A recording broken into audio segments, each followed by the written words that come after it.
What's up guys, NepentheZ here and welcome back to another episode of A Legend in the Making. Today we are looking at the Dutch left winger MARC OVERMARS, one of my favourite players of all time. And before we get into this, if you want to purchase any FIFA Ultimate Team coins, check out thefootshop.com. Their link is in the description below, a very fast and reliable service, and if you use the discount code NEPO at checkout you will get a discount on your coins. So MARC OVERMARS, guys, I love this guy. I love this guy. He was prominent in the era of football where Arsenal were one of the best teams in the world. I know we never won the Champions League, we only ever made it to the final, and I know MARC OVERMARS wasn't in that team that made it to the final in 2006. However, MARC OVERMARS was part of the Arsenal team that was just dominant. He wasn't there for too many years. He was only there for 4 seasons, if I'm correct. But I love the guy. He injected something into the Premiership that I had previously never seen. He was rapid on the ball, really fast, had incredible dribbling and a really decent shot. And you see the things he's won in his career. I mean, he played for some crazy good teams: Ajax, Arsenal, Barcelona, Willem II, and Go Ahead Eagles before he went to Ajax, and then he went back to Go Ahead Eagles to finish off his career. But he played 528 games in total, scoring 106 goals, which for a left wing / left mid scoring 1 in 5 games is actually really good. And he even scored 17 goals in 86 appearances for Holland as well. He won the Eredivisie 3 times. He won the Champions League with Ajax 1 time.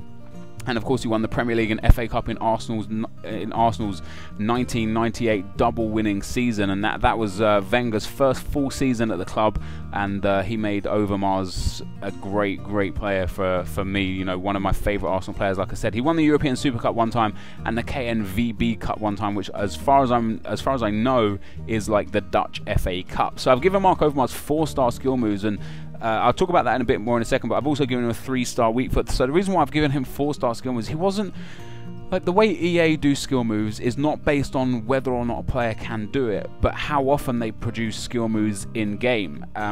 But it's difficult to know what constitutes as an effective skill move. So if you do a couple of step overs each game and then, you know, don't really do anything with it, do you get 5-star skill moves because you try step overs each game? Because you're trying skill moves constantly, so does that mean that you get 5-star skill moves? Like next year we expected to see Luis Suarez and Daniel Sturridge with 5-star skill moves because they do step overs, nice flicks and tricks, you know, ball rolls and like fake shots and stuff. I see Sturridge and Suarez do those all the time, literally on a game-to-game basis. And now, while they're not 5-star skill moves, because they do them regularly, does that mean they should deserve 5-star skill moves? I really don't understand how EA do it, but I've given Overmars 4-star skill moves because he did do things like step overs and not quite Ronaldo chops, but like a little chop inside or outside quite often.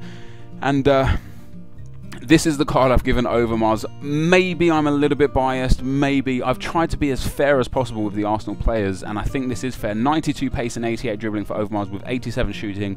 Not quite great passing, only 85 passing, and then really low defending and heading, simply because that's not what he was there for. Now, this would be a decent card in FIFA, however, Overmars wasn't the strongest of players. He wasn't the biggest player either, so I think even though this would be fantastic to use in FIFA, this card actually reminds me quite a lot of Royce card. You know, really good shooting, passing, pace and dribbling, and I think it would be a very strong card to use in FIFA, but he would be weak on the ball. But this is going to be the end of the video, guys, so if you have enjoyed this, let me know in the comment section below, and let me know if you would pay, or how much you would pay for MARC OVERMARS, or for this specific card in FIFA 15 in Ultimate Team coins. What would you pay for this? So let me know in the comment section below, guys. But as always, thank you guys for watching. Hopefully you enjoyed this, and I will see you next time. Peace.